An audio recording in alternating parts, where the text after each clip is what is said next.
And you know, guys, it's a fresh day on earth in hell when I am sitting here and I'm having to actually defend Ukondanisa's perspective. Because Diaz, what are you talking about?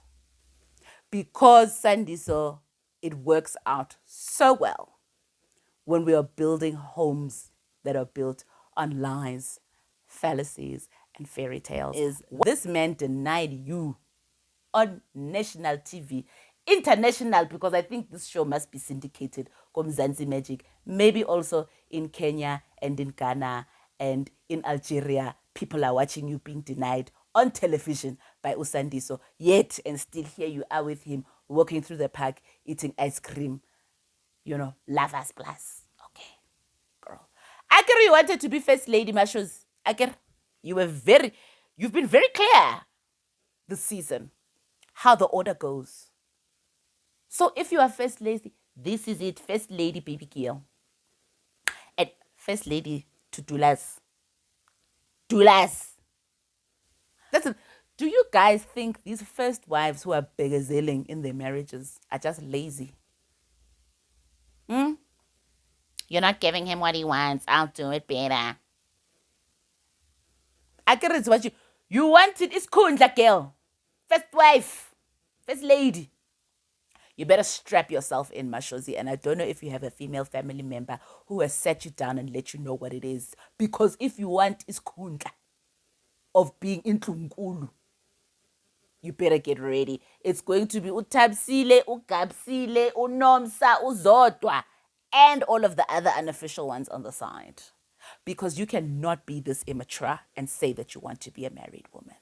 Marriage is for women. Even if we go ahead with your theory that it was some other girl somewhere, when you were getting together with Tulas and that's why you had Chubabas, you still married him. You still married him. So what do you want from us? Emoji. Or batang. No lo paisa Tulas. That's what this visit was about. And Mam Hlongo gave it to you great. That baby girl. I don't have time for this. I don't care a damn. I'm dealing with real bitch problems. Life is going on. Life is going on. Hello, everybody, and welcome to Rachadi's Views with me, Rachadi Watsona. That you are here and that you clicked on the video because Rachadi has been slightly MIA. The past couple of weeks, I've just been dealing with some issues, some personal issues that have taken up quite a bit of my time. But I am back, guys. I even told myself I cannot watch another episode of Mnakwethu until I bring you a review. Okay, so I am here and I'm so excited. I've missed this. I have missed this and I've really missed this so much. I've missed you guys. So if you are still riding with me, guys, thank you so much for being here. I'm testing out a new microphone today, so I am fingers crossed.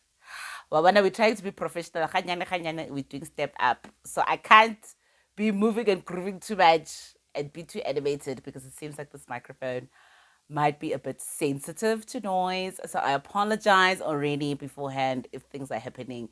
And I forget about limiting my animation because Mnakwethu continues to shock us all episode after episode. But welcome. We are reviewing episode 5 of Mnakwethu Happily Ever After. Question mark in bold, underlined. I think that question mark is turning into an exclamation mark, because woo! Where's the happy here? Ain't nobody happy in Happily Ever After. And for those who are returning watchers, members, subscribers, welcome back. Thank you so much. Thank you so much for tuning in again. And for those who are new to this channel, thank you so much for watching. This is Rachadi's Views, where I give long form reviews of TV shows that I am watching with the intention and with the goal that, yes, we will be entertained, but that we are also learning, guys, okay, from people who have livers to put their business on the street, or for people who are really trying to be famous by any means necessary. So let's just get into it, okay? Let me not waste any more time. I've already wasted 2 weeks. Turn on the notifications if you haven't done it, because Rakadi Otlakadi Nakotahaye, I am not always on time, but I will deliver when I do. Okay, come through. Welcome. Let's get into it. So, episode 5, we start with Mashozi is calling Mamhlongo on the phone with the sole intention, Mashozi, of relaying the news to Mamhlongo of what happened when Dulas brought Utabisile to the house to introduce her. And Mamhlongo is also very much surprised to be receiving a phone call from Umashozi because Mamhlongo is clear that, like, last time that me and this woman spoke, we were very clear that we were not friends any longer. So why I'm receiving a telephone call?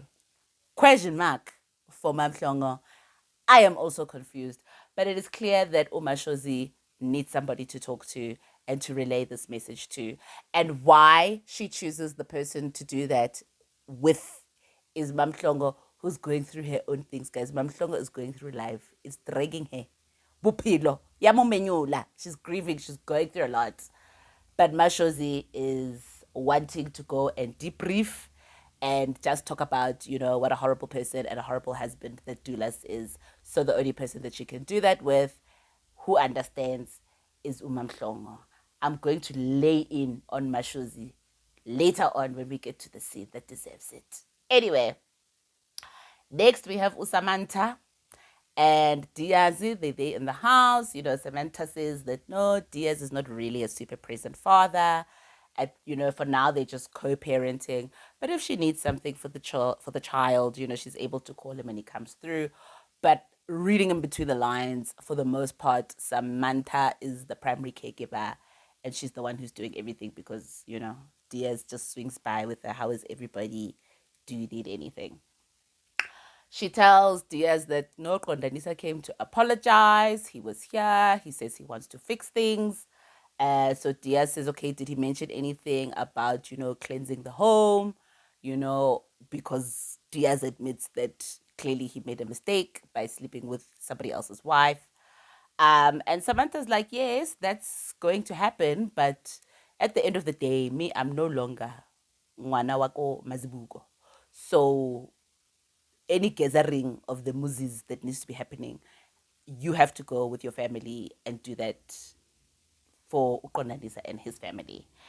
And traditionally, she is right because akere Kondanisa bantshitse dikgomo. So she's ukolesakeng like Kondanisa. I think his last name is Sibisi. So she's not from Mazibuga anymore. Diaz already is rejecting that notion, and he's like, I do not know Kondanisa's family, so I cannot be going there and, you know, going to apologize and do all of these things. I don't know those people. Samantha, for me, yes, traditionally, she is telling Diaz the way that it is supposed to be. But I think this is a commentary for all of us, I think, in terms of trying to be African people living in a very westernized and modern culture. And for me, I don't want us to be very black and white in terms of this is the way we do things, and then this is the way that we are trying to do things as modern westernized people. Because at some point, I think there has to be some form of a reorganization, I think, of the way in which we do some things traditionally. Yes, some things, if you're going to be bringing in, ancestors and rituals, some of those things have to be done the way that they need to be done for specific reasons. But I think this particular dilemma, Yasamanta, Kondanisa, and Diaz, is highlighting that when you are trying to live as a westernized person on one hand, but then also try and bring in traditional cultural things on the other hand, specifically when things have gone wrong, when you've been trying to do it the westernized way, and then rebatlo lukisa in the traditional culture and cultural way, it's a slight remorse. And I think at least we get to see that. And these people are a test case because there are many people who are living lives like this and trying to figure out now, once we have made this mixed masala sekas of people are sleeping around and then things are not going okay, how do we fix it? And then we're trying to do it traditionally, but then they're also telling you that the traditional way, 1, 2, 3, when our no babes, get 4, 5, 6, as Diaz is saying, I'm not really quite sure how this is going to work out. But also interesting for all of us who are trying to be hybrids and are trying to be chameleons in the world, living one hand in an African way, following certain cultures and following certain traditions, but then also wanting to live in a westernized way. And I don't think there's any clear answer on how this thing is done, you know, and I don't know, particularly at where we're at, if we can turn the clock back and say, no, it must just go back to the way that we did things, because there are a lot of things about the way that we did things that are no longer relevant and that are no longer equitable, actually, when we particularly are coming to the different sexes. But how we do that, I think that is still a conversation that we all need to have. So I'm glad that that conversation is coming out of what I am seeing go Mnakwethu here, because vele traditionally Diaz, you actually have to go and go Geza Kondanisa's house. You know, Samantha was even saying Diaz wants to hlaula the child. Who are you hlauling? Where are you taking that who, where, which household are you doing that at? Because if you're going to want to be doing it traditionally, it's going to be once again at Kondanisa's household, because kwamazibuko, this girl is out. But Diaz, I think, you know, even Samantha said Diaz would never do that because his pride. He's not going to do that. And to Kondanisa, of all people, you know, and she was even saying Diaz wants the baby to take his last name. How, my guy? You were sleeping with somebody else's wife. Now that child must have your last name. I mean, guys, Libadimu, I'm sure, scratching their heads wherever they are, because how, sway, is that making sense? Anyway, Diaz then says, you know, out of all of this, you know, he hopes that Kondanisa has learned his lesson. And Samantha's like, what lesson is that? And are you the person who's going to be teaching him? Diaz then says, you know, Kondanisa, what does he think was gonna be happening when his wife was living in a house with another man? What did he expect? And you know, guys, it's a fresh day on earth in hell when I am sitting here and I'm having to actually defend Ukondanisa's perspective. Because Diaz, what are you talking about? That man, number one, Kondanisa only found out that Samantha was living with Diaz long after they'd been living together. Number one, we saw it a couple of seasons ago. I don't know which season. Maybe it was season 2 or season 1. That's when he found out y'all were already living together, and probably y'all were already getting busy in the sheets. Number 2, when Kondanisa found out, he was confronting you, Diaz, with a lot of aggression.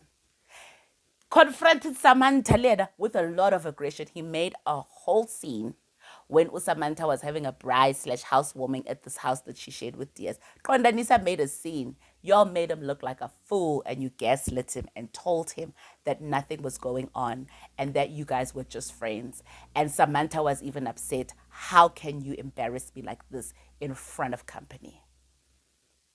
And now, Diaz, you're going to fix your lips to sit there and say he better have learned his lesson. Get off the TV screen, please. Can we not have this person as a supporting actor, as a supporting character? We understand that he brings the drama, but if you're going to bring some of this drama, can you please be talking sense out of your mouth? Because Diaz, you've got me here on the internet defending Kondanisa. Really? You guys made him look like a fool. Diaz, you even came to the baby shower, Kondanisa, and Samantha's baby. What were you doing there? And at that stage, we didn't know who the baby daddy was. I don't think the dispute had even started, that there were rumors that it could be you. But you came to that baby shower to cause a scene. Kondanisa out, Tarakadi washing, you guys were fighting outside like two dogs in the street. We want to teach him a lesson. What does he think is going to happen? I mean, this is the first time, guys, where I'm just like, I wish Kondanisa really was the man that he thinks that he is, and could just faga indugu lapho, because Diaz watella. Tello. Ekada. And at the end of the episode, we might as well just talk about that scene, because I don't even want to come back and talk about Diaz. Diaz and Kondanisa meet up at the end of the episode. Diaz asks for them to meet up. And they have a conversation. And that conversation starts off with Diaz apologizing, you know, and that he didn't mean for any of this to happen. He made a mistake and he didn't think it was going to go the way that it was going to go. What's interesting to note? Ladies, those same bullshit excuses that men come to us with and the apologies that they come to us with just when they've messed up. It is evident those are the same bullshit excuses they give each other. Sorry, I didn't think it was going to happen. I didn't mean things to happen this way. How? When your voice is inside somebody else's wife. How? What did you think was going to happen? So at least that want to give me some relief that it's not just us who are just hearing things that don't make sense when you have made like mistakes. And mistakes happen. We are not perfect. But the gravity of some of these mistakes, and all you're going to say is, sorry, I didn't mean it to happen. Guys, can we all just clock into our own lives, guys, and start really digging deep within ourselves and asking ourselves difficult questions about what is motivating our behaviors and our thoughts? Because yes, you're also going to find yourself sitting in front of people apologizing and saying, I don't know why it happened. I don't know how we got here. I didn't mean it to happen. Sorry, Tandwa Sam. Anyway, Konanisa tells Diaz that they're great, but like this apology is what you need to be giving my family as well. And then Diaz like, I don't know those people. So how do I know that I'm not going to get there and you people are going to be fighting me? He doesn't want Impy on his hands. For him, he will go and apologize to Samantha's family, but Kondanisa's family is not where he is trying to take any of his apologies. Then, I don't want to spend too much time also on this last scene between Kondanisa and Diaz because producers were producing. It was evident in this episode. Production was working. Motswako was being stirred, despising Niditelwa behind the scenes to give us these scenes and the story to gel and to mesh somewhere. Anyway, Kondanisa, you can see, is, evidently upset. I am not absolving Kondanisa of any of his wrongdoings because they are many. We can't even finish them. I'll be here for an hour. But for the what, I'll give Kondanisa credit that, like, at the very least, he held himself together and wasn't swinging any fists and wasn't Amoshapa Diaz got fly kick as he probably should have. Because this man really did sleep with his wife, even though Kondanisa, you've been disrespecting her all over the television and all over South Africa. But okay, we'll give this one to you. Kondanisa was able to, hold himself together, have a conversation that needed to be had. Then Kondanisa turns around and says, what, Diaz is always going to be irabishi to him. He's not really interested. Then Kondanisa says, Diaz, sort of messed up everything. It wasn't just his relationship with Samantha. Diaz also messed up his relationship with Mamkunu Ganjan. That part, I have a question. What are you talking about, Kondanisa? Because you were the one who was sleeping around. How did Diaz... What? How is he responsible? Somebody else tell me. Maybe there's something I missed. But how is what Diaz did affecting his relationship with Mamkunu? What did Diaz do directly? Because now at Kondanisa, you've got a problem with accountability. Fine. We're not there. I'm trying to see things from Kondanisa's perspective today. But hey, it's very difficult, when everybody just has amakala on both sides. But fine. So Kondanisa says he's going to go speak to his family and get guidance on what the process must be. Diaz says he's going to do the same. He'll go speak to his family and also get some guidance. Kondanisa tells him that, like, listen, at the end of the day, I don't want to fight. I don't want impi, but like the right things must be done to rectify the situation. And at the end of the day, what did he say? Ilonda aiboli. I'm never going to forget what you did to me. I'm never going to forgive you. I'm never going to forget. And Rahad is going to insert a public service announcement, not just for Kondanisa, but all of the people, of all of us who are watching. And that is that it's very rich, Kondanisa, for you to be telling Diaz about how you can't get over this and you will never get over it, and you will never forget. Yet and still, out of the other side of your mouth, Kondanisa, you are telling all of these women, sorry, Standwa Sam, let's move on. Ni onile. Sorry. Why can't you just move on? You have uttered those words, Kondanisa, many times to all of them, Mam Kunu, Samantha, Mazwite, wherever she is in KZ, and the Port Darling. All of those people and the others that we don't even know about. Samantha's cousin, Ujuba. I'm sure she's also been told, sorry, Nyakolisa, let's move on.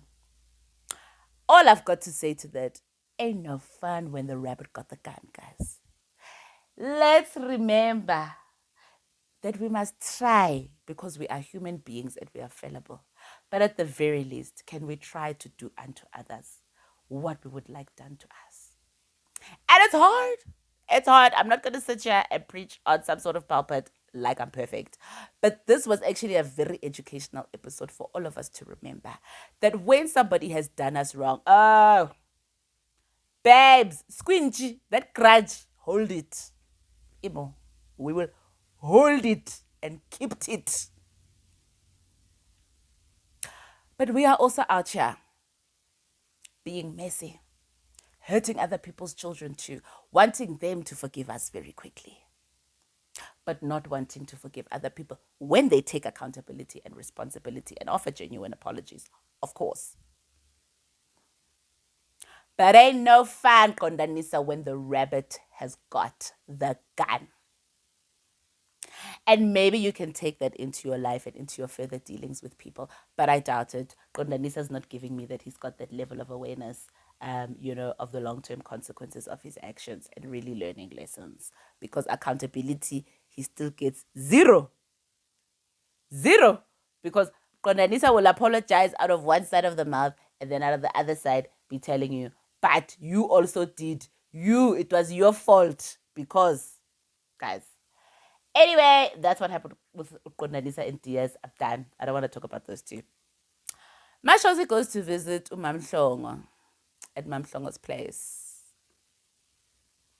Now, before I start talking about what happened here, I just want to rewind where we can all remember that when Udulas brought Tabisile in last episode 4, Tabisile was brought to the house, potential 4th wife, because we will never forget Umadlamini. When Tabisile was brought there, Mashozi was saying, no, this is not the time to last. Our family, i.e. including Mamhlongo, is currently going through a difficult time because Mamhlongo has lost the baby. That was Mashozi's stance. We are mourning as a family. Yet and still Mashozi can get herself in a taxi or a Uber and go to Soweto to go see Mamhlongo, knowing very well that Mamhlongo had a miscarriage. And the first words out of her mouth are her complaining about what Udulas has done. And Dulas doesn't want to grow up. And how can he bring this girl to this place? Who does he think he is?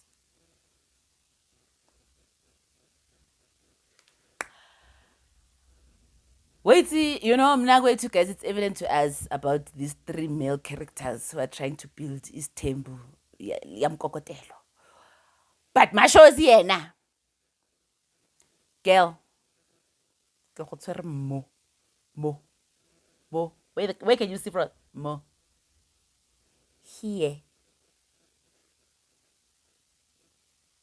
If the producers really wanted you talking about this, you could have called your mother, you could have called your sister, you could have called any other person who could be a character for you to talk about Dulas's, Dulas going out and bringing Abu Tabsile.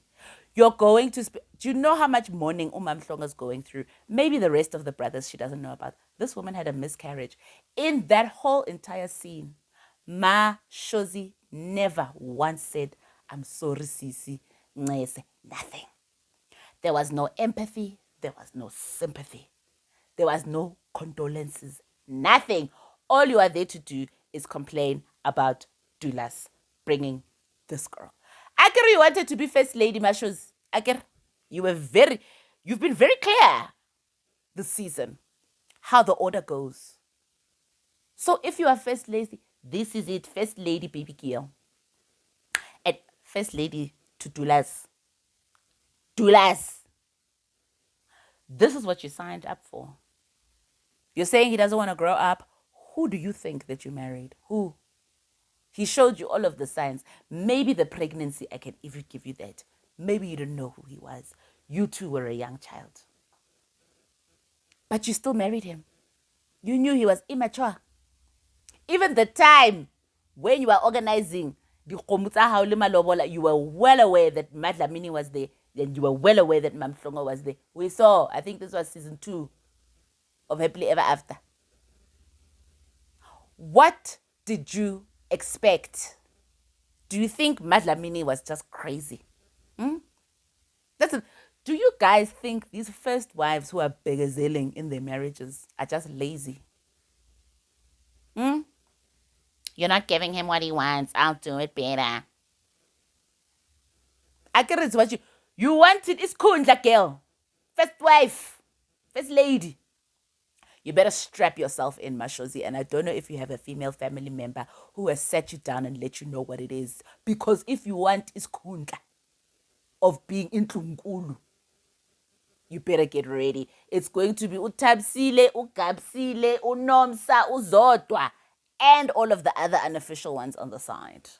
Because you cannot be this immature and say that you want to be a married woman. Marriage is for women. And if you are not a woman when you get in there, you will learn how to become one.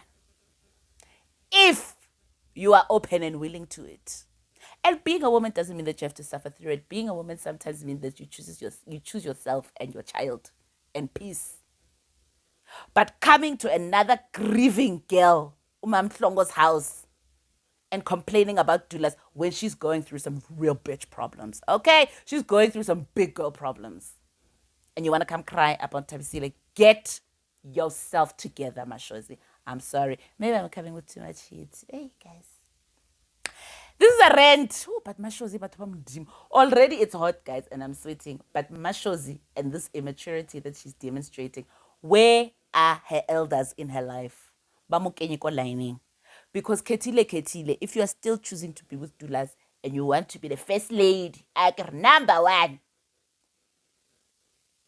then strap yourself in because it's going to be a bumpy ride with Dulas.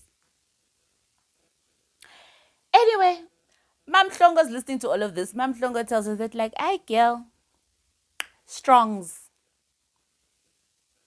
You're going to have to just be strong and good luck to you. Mashwas is like, to me, aren't we in this together? Mamhlongo's like, babes, me, I don't care a damn. It's just getting new release left, right, and center every season with Dulas. I don't care a damn. Mamhlongo is just dealing with bigger things in her life, guys, right now. There is a part of me that does believe that, like, yes, she does care, but she doesn't care to do the screaming and the shut. She's been doing that. Last season, Mamhlongo was a crazy person, yeah, on TV. Crazy. Got that Kawash opening. Bananas. She's done it all, and she's realized that, like, doing that is not even going to change anything because Dulas will do what Dulas wants to do. So for me, Mamhlongo, good for you, girl. Take care of yourself. You can't. So she's like, no, girl, strongs to you. You'll be strong. Because Dulas told me also, I told him I just had a miscarriage. The next words out of his mouth were that he wants to bring Tabisile around. And she was like, what was that? Then there's Mashozi. Yeah, you know, it's the same thing. You know, that like you just gone through this. And, you know, now he's coming and bringing you these news. No sorry, no condolences. Still. Then Mashozi wants to go into this diatribe about how, you know, Basadi, Bako, Chubeg, everybody's out here using imiti. And maybe Dulas might have said something to one of his side pieces. And, you know, that side piece might have gone out and might be the reason why you had this miscarriage. Mamhlongo's like, I don't believe in those things. So regardless, I get it anymore. If it did not happen, but Mashozi, the liver of you trying to plant that seed. In this girl's mind, Mamhlongo is going through a lot. You didn't come to visit her for her. You came to visit her for yourself. so that you could feel better and so that you could have somebody to go to ulopola and talk about all the things about Dulas that is doing so bad. Olomo paisa. No lo paisa Dulas. That's what this visit was about. And Mam Hlongo gave it to you great. That baby girl. I don't have time for this. I don't care at them. I'm dealing with real bitch problems. Life is going on. Life is going on. Mam Hlongo shut you down. Very nice. So even your stories about imiti, maybe. But this is what I'm going to say to you again, Mashos. Because Mashos was telling us about, all of a sudden she got with Dulas and then her face, chubaba, and she couldn't explain to her family what was going on because her face was busted up from the flow up. And for her, she's insinuating that somebody somewhere was using imiti. Very convenient that you're seeing that story like that through that perspective, because the other perspective I will offer, Mashozi, is that you were sleeping with somebody else's husband. But I can see these people. Nyongo was happening there. Dikgomo di tswile between Dulas and Madlami. So those ancestors that were brought together are now seeing you, a third party, sneaking and creeping in. Some things, guys, aciditari. Muti has nothing to do with it. It's your actions. And it's guardians who are walking with people, who are looking at other people on the earth, hlugumezing their child and saying, no, not this one. For me, Mashozi, you laid your bed, baby girl. And the lying in it, iyawuhlola at this point in time. Because this is all of this was, all this writing was on the wall, all of it, when you got together with Dulas. Even if we go ahead with your theory that it was some other girl somewhere, when you were getting together with Dulas and that's why you had chubabas, you still married him. So what do you want from us? Emoji or batang over her. Next scene, we have Mamkunu going with Kondanisa, another producer's producing scene. This was just a very produced episode for me. I didn't enjoy it all the way, particularly this one scene. And guys, every time this episode, people have got me defending Kondanisa. And Jesus, what's happening? But fine, some guy called Skim GP. I don't know who he is, but maybe like an activist for the people. I don't know. Maybe other people know him. Mam Kunu goes there. Mam Kunu tells us that she works with this organization and they help with, GPV awareness and GPV related matters, which is a great thing. But also just very much was giving promotional advertising opportunity here, which I didn't really like. Whatever we are cross promoting, maybe this scheme person also has a TV show on the same channel. I don't know. It was just feeling very forced and very contrived. So I'm going to be very short. Basically, Mam Kunu brought Kondanisa to come and meet this guy so that Kondanisa number one can be told by another guy that the things that he's doing is wrong. Listen, maybe this really was about how can we try to bring awareness to the people of South Africa, that don't beat your wife and do the right thing when you've made mistakes. For me, it was just a flop and a fail. We could have written a better script, maybe practiced the scene a couple of times, guys, because it came off real wrong. And Kondanisa is already on guard, when they get there, because this Skim GP guy is hugging his wife, and she's like, how is she hugging him like that? And he was also hugging her. How are these things happening? Kondanisa, baby. Your Mam Kunu has been on multiple podcasts before this season even started, telling us that she's got somebody in her life. So her hugging this guy is the least of your concerns. Okay?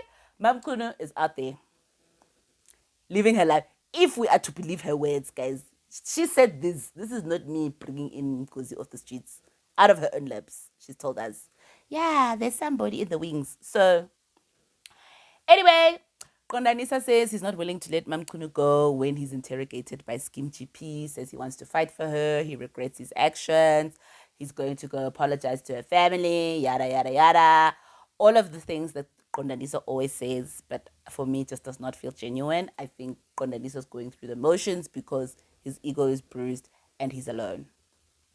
And yes, I think he'll still always want to hold on to Mamkunu because she is a good woman. And he sees that. But I don't think he has any intention of actually changing. I don't think he's going to put any type of work into changing. But where I will stand with Ukondanisa here was that he was also just like by the end of it, but Wamdim, who is this strange man who has nothing to do with what's going on between me and my wife? Who is this man telling me these things about my marriage? I also ask, who is that person? I don't know. It just felt like an ambush, and I just didn't like the way that they did it. I was uncomfortable, so for sure, Kandanisa was also uncomfortable. Moving on. Sandiso is the last one. Pindile goes out with her friend, and she has drinks and tells her about everything that's going on. Nothing much happened there. We meet Sandiso as a third person, Ucebile. In Mnakwethu with Musa, where we are bringing mamnganis to the wives and slathering them on TV. In that Mnakwethu, Makhatebe, who is Sandiso's second wife and the mother of his child, had spoken about how she found out that Sandiso was cheating with another girl called Ucebile because the phone was ringing and she was seeing this name and she's like, who's this person? Sandiso, liar that he is, told her that no, it's nobody, don't worry yourself about it, and then got angry and caused a fight about something else.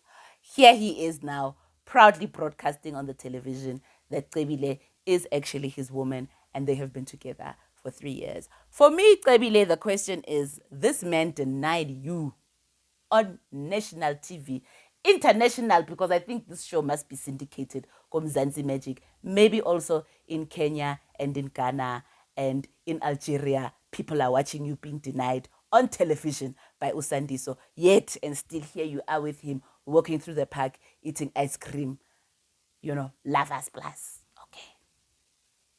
They've been together for 3 years. She met him when she got into his taxi and he was driving her around. It's good, it's great. They sit down. Sandiso says he wants to talk to her about Mamkulu and Mamncane, and she's like, whoa, Mamncane. She says she was aware there was a Mamkulu. Who's Mamncane? Sandiso tells her now, yes, there's a Mamncane. I have a child with her. Cebile is upset. When were you going to tell me this information? I'm telling you now, baby. Sandiso, guys. Anyway, he's telling her now she's upset, but you can see that, like, no, not upset enough to leave him. She threatens. But then in her diary entry tells us that, if Sandiso is still going to carry on with this second wife, she's not going anywhere. So, you know what? Maybe we've got to feign that we're a little bit upset.